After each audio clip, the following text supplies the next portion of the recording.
দর্শক, এই মুহূর্তে আছি দিনাজপুর জেলার বীরগঞ্জ থানা গেটের সামনে।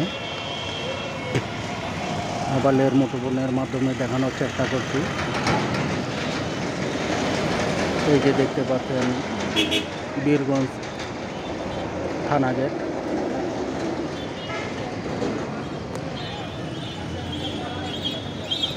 আর এই পাশে আপনার অটো স্ট্যান্ড,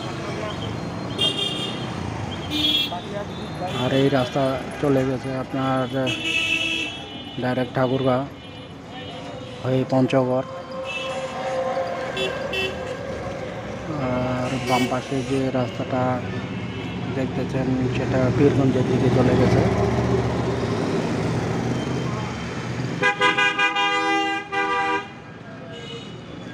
মোবাইলের মুঠোফোনের মাধ্যমে দেখানোর চেষ্টা করছি। ভিডিওটাকে কোথা থেকে দেখতেছেন অবশ্যই কমেন্টে জানাবেন। এই যে থানা পুলিশ যাচ্ছে। সকলে ভালো থাকবেন।